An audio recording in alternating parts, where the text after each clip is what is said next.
Hello, good morning, people. I hope that you are having a good time. Let me begin by introducing myself. My name is Eric Sokon. Of course, I'm a teacher by profession, and that's what I love doing. And so today, I just want just to take us through, one of the topics that is of great interest to myself, and I believe that it will be to you. So today I'll be talking about how we can identify and deal with the attitude of entitlement in adults. I know that typically when we talk about entitlement, we see this trend in kids. And as adults, mostly we are so quick, like just to label children as such, to say this one is entitled and all that. But my eyes have been opened and I've come to realize that actually this is very deep in adults, and it hides like in things like pride, insecurity, jealousy, desire for recognition, which is so much, which is not so much found with the kids. And then we have arrogance and pride. Okay, so that's how this spirit kind of manifests in adults. So actually, my eyes were opened about this when I opened the Bible to the book of Judges chapter 8 and verse 1, and also Judges chapter 11, verse 1. So this actually happened to one of the tribes in Israel called the Ephraimites. So the Ephraimites, of course, they were this the powerhouse when it comes to Israel's military capability. Then they were the fiercest in terms of army of Israel. But I know God in His doing, He decided to just raise people outside the powerhouse of Israel, military power, if you like. So He began raising individuals, and one of those that He raised is Gideon. So Gideon, he fought, this great army, and God gave him a victory, which was a reason to celebrate. But the Ephraimites did not find that as a reason to be happy. So they called him and they began, questioning him to say as to why, he went to battle without them. As we know the story that, he downplayed that actually by not to speak so highly of his victory. Okay, but they felt offended by that. And, of course, if it only happened once, I would have said, no, it's not, it's just one of those simple things. But again, we see the same routine again happening, the same trait we see it in Judges now 11 verse 1, about Jephthah. He went, he fought, the daughter died. But when the Ephraimites, when they heard about that, they were upset. So they called him and they said, Jephthah, can you please exculpate yourself? What happened exactly? How come that you went to fight and you did not call us? This is quite serious. Like how where did they get the rights? Like God is using people, God is raising people, but these people who feel entitled, that was not enough for them. Okay, so they wanted people that God has raised to consult them and just to give an account, to them. So this kind of opened my eyes to realize that actually entitlement is a big thing. It's not the thing that we see in kids alone. No, it is a big thing. And to start with, let me say that entitlement is there in marriages. Okay, whereby marriages die, and because of entitlement syndrome, like when you have a spouse who is ungrateful, who cannot appreciate you for the value that you bring in, and also just even for the efforts. Okay, and even for they stop even appreciating the very little thing. So that is entitlement also on its own, which can kill a marriage. And I'm sure that it's there, and most of you will agree with me that yes, this syndrome is it's there in marriages. So the earlier you detect it, the better. Otherwise, if it goes on and on and on and on, a marriage cannot stand. Okay, why? Because you know, one spouse cannot appreciate the other spouse. Why? Because of a feeling entitled. And also the other area where we see this is at a place of work, where you have people that have been there for a long period of time, and they feel like the company belongs to them, and they don't celebrate other people. And if something good happens, without their input, they will not recognize that, and they'll try by all means to fight that. Okay, so That's entitlement. It's it just brings division, isolation. It kills the spirit of unity and all those things. So even at place of work, it is there.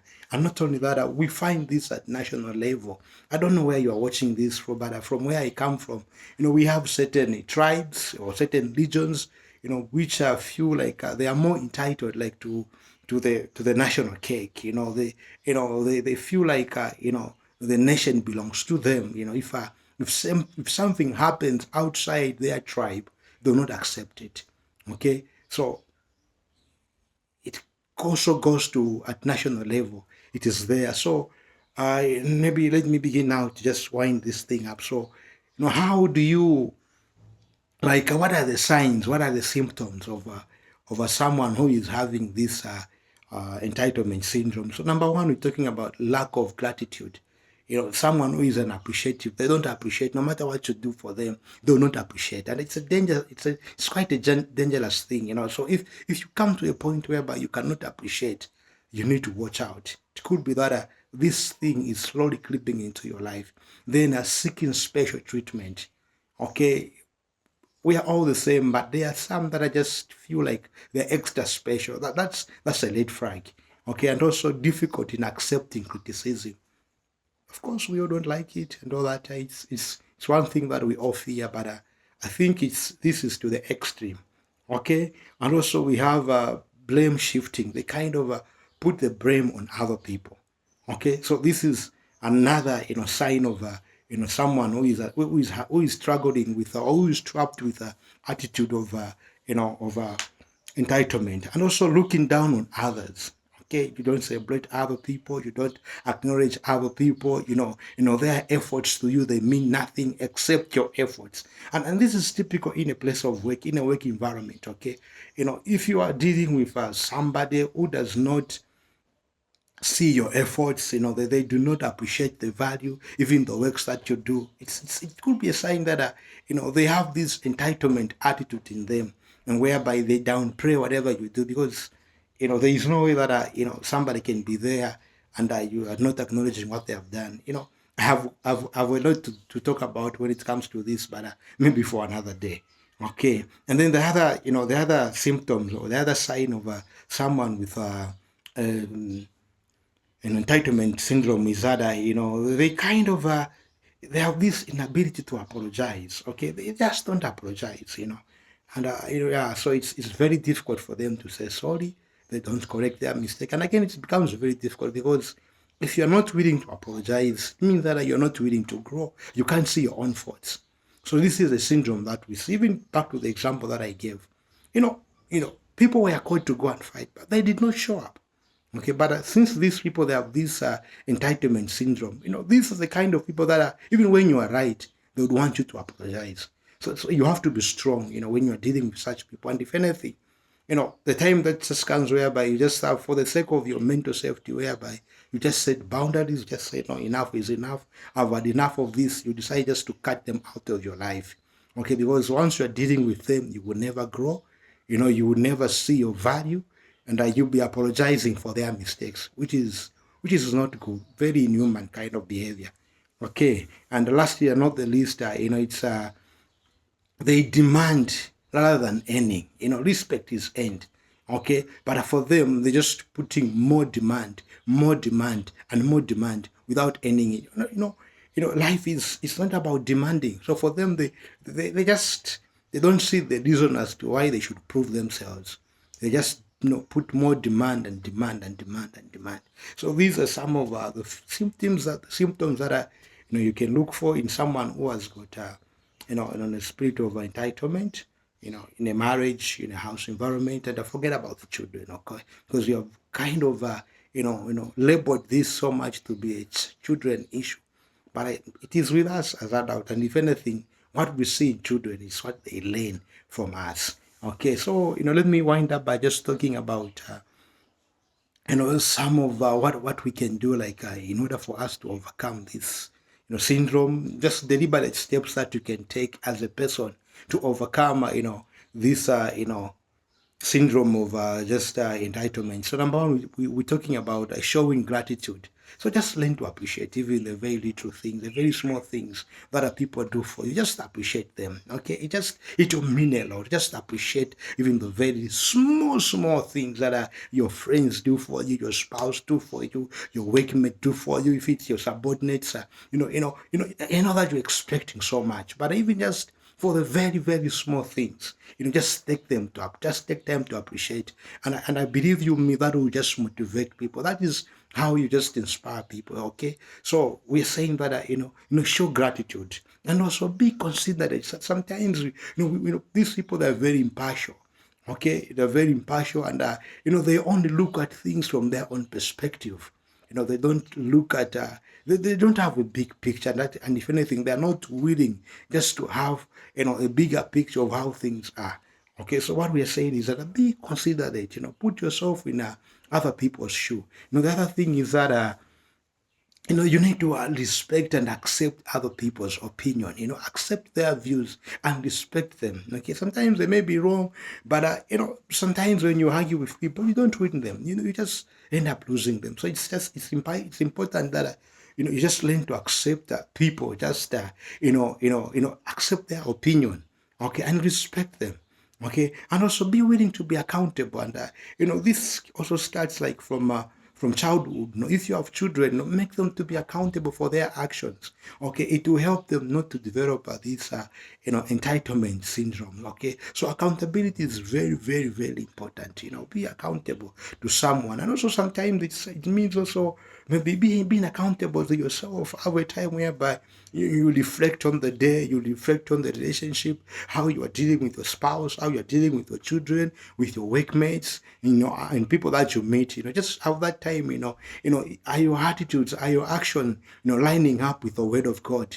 Is what you are doing really, what is supposed to be done? So just having that time of just reflecting and just being accountable to others and to yourself is very important. It will help us in combating this attitude. And also it's about encouraging yourself to do some service.